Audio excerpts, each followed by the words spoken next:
Lakeside Dental Clinic, Go Island, is brought to you by Lakeside Dental Clinic. The Nanaimo Foundation has been around since 1982, and now they're launching Vital Signs. Kelly searches for the perfect gift for Dad. Aboriginal welding students avoid dropping out together, and the boys deck out to beat the clock.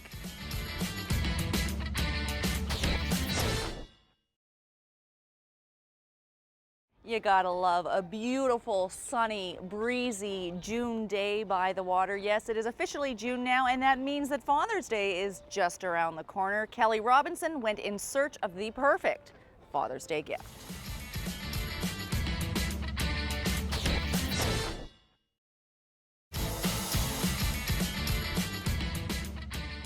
What a character. It's safe to say that the apple doesn't fall far from the tree in that family. And Kelly said she was a little bit embarrassed, and she made a promise to her dad that she would return one day and have tea for real when it wasn't connected to work.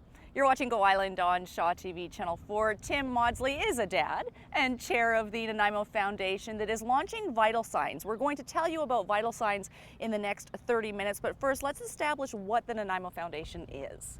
The Nanaimo Foundation has existed since 1982.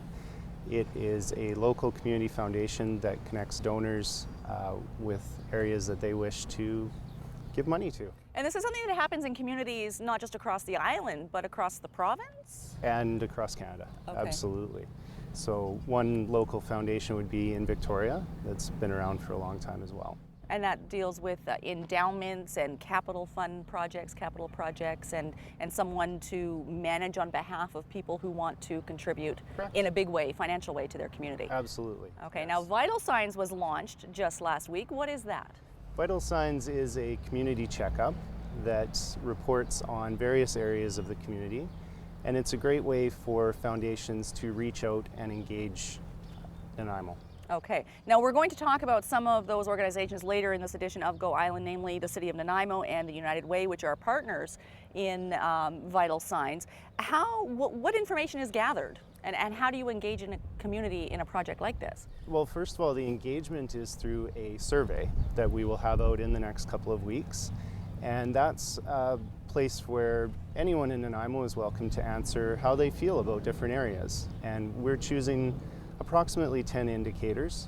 Okay. And such as? What are some of those? Those could be safety and security, health, transportation, arts and culture. I think I saw arts and culture on there. Yeah. Absolutely, yes. And so we put those out and we ask people just to give their opinions, and with an area for them to write comments as well that we could include in the report itself. Now, whose opinions are you looking for? Are you looking for people who would have the desire and the means to donate to the community, or are you looking for people who are on the receiving end?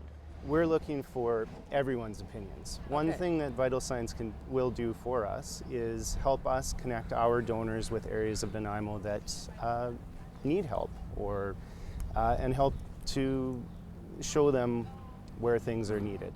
I guess it's pretty hard to move forward with goals and objectives if you can't get a pulse of where we are right now and where the need is in the community. That's just it. And Vital Signs absolutely lets us celebrate areas of Nanaimo as well.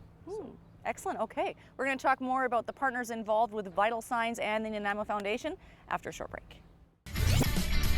Still to come today, Aboriginal welding students beat the odds of dropping out, and Todd and Derek clean up pretty good for a milestone episode.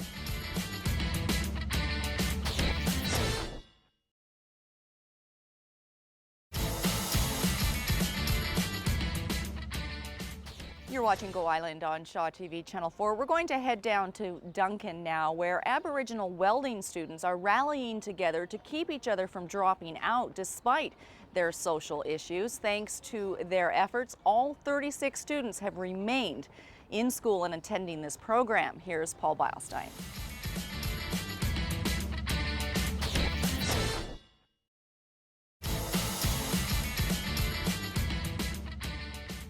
You're watching Go Island. One of the partners in the Vital Signs project from the Nanaimo Foundation is the United Way of Central and Northern Vancouver Island. Signe Madden is the executive director. How is this going to benefit what the United Way does in the community, the Vital Signs project? So Vital Signs is a really exciting development for Nanaimo and Central Island. We're really thrilled to be part of it because we already invest through 60 programs helping 20,000 people in our region, 33 of them in Central Island.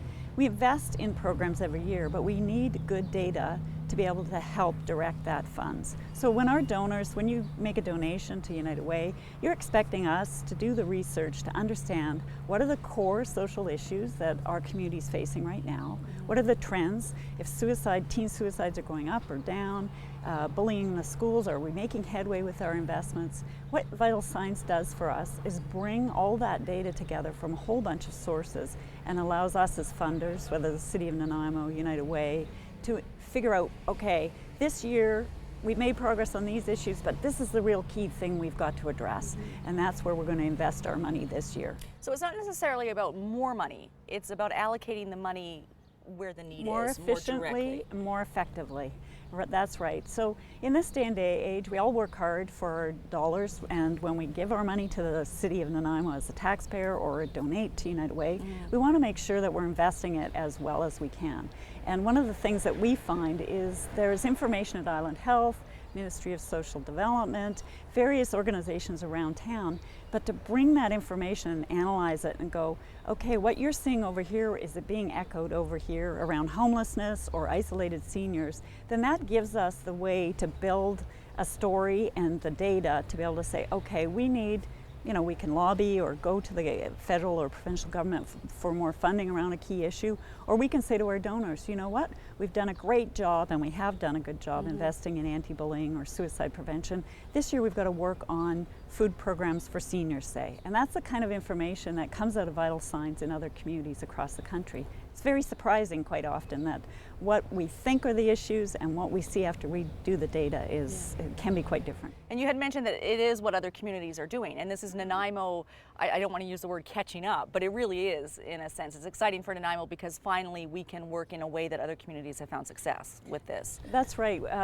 We've seen this in communities all across Canada where they've started the Vital Signs project, and what's happened is a lot of partnerships get built just by collecting the data, talking about the data, and out of those partnerships comes really effective investment and new programs get developed. And so the Community Foundation often will pilot a project, or we will through United Way, but where does the direction come from? What do we know? Where should we put that money around? One of the issues we're talking a lot about is families who are homeless now, or teens who are homeless. So what we're looking at through the Vital Signs is, does the data tell us, what are the numbers of families that are couch surfing or teens who are running away from home and need housing? And then we'll go, okay, we've got the numbers. We can work with the city, work with the regional district and other partners like the Community Foundation and go, we need more beds or we need more programs. Vital Signs gives us the data, the story, and the logic of where we should invest. And how to make the decisions. Yeah. Thank you. And we're going to talk to one of those partners, City of Nanaimo, John Horn, the social planner, after a short break.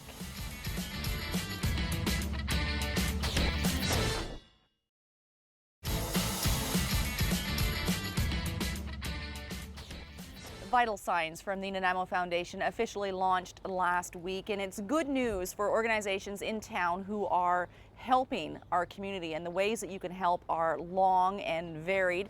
The City of Nanaimo is a partner. John Horn is the social planner for the city. What role do you have on behalf of the city in Vital Signs? Hi, we support the Vital Signs document. We've provided some financial support for the preparation of all the data that goes into that, and there's quite a large amount of data collection that's done in order to prepare a Vital Signs report. So we provide some financial support for the preparation of that, but we also do a lot of that ourselves. We have a lot of data that I've collected over the years, which is going to help us measure and assess our performance as a city. And that's the stage that it's at right now. All that data is being collected and formulated for a release on October the 7th. Yes. And that happens province-wide, Canada-wide, with all the communities releasing their Vital Signs data at the same time.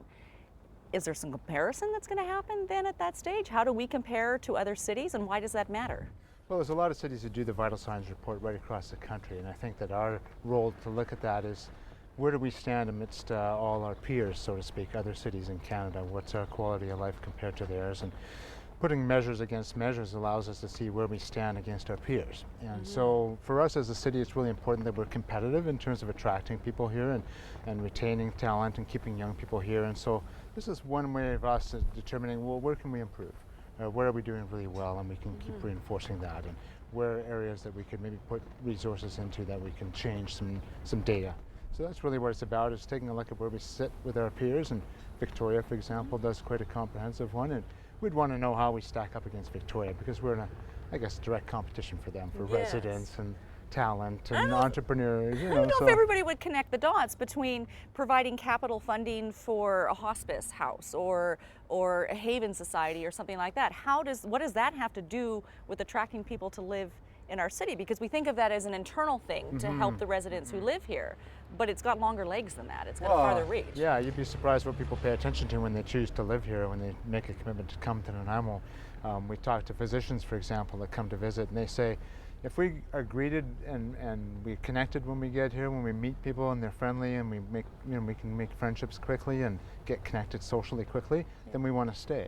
If we come and we're not connected to anything, and then we tend to want to move on to the next community. So each person that comes has a different thing that they look for, and it's really difficult to sort of ascribe to any individual any one particular thing, but globally when they come, they assess what kind of place is this? There's a lot of poor people on the street. Is it a friendly community? Does it have the services that my family might need or want to access some point in the future? So people will look and see what's there for them in this community. And so you have to cover a lot of bases to make it appealing to everybody. But they will notice when things are awry, and that's what we're trying to get ahead of. Okay, and one way you can participate in getting ahead is by filling out the survey. It will be online, NanaimoFoundation.com, before the end of the month. That data will be compiled and released on October the 7th. We're going to throw things over now to Todd Jones and Derek Johnstone. They're running around in tuxedos or something. You never know what you can expect with those guys.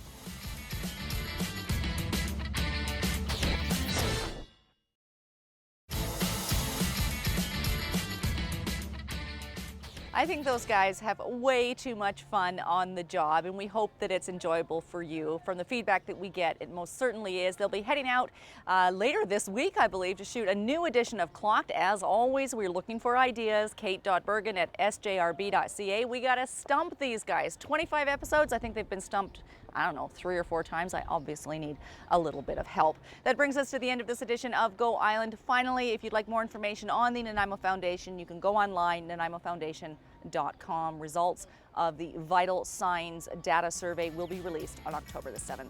Thanks for watching Go Island. We'll see you next time. Lakeside Dental Clinic Go Island is brought to you by Lakeside Dental Clinic, a division of the Vancouver Island Implant Center, delivering dental services, including dental implants and sedation dentistry, all under one roof. Clothing supplied by Catwalk Fashions. Kate's Hair and Aesthetics provided by Maffeo Salon.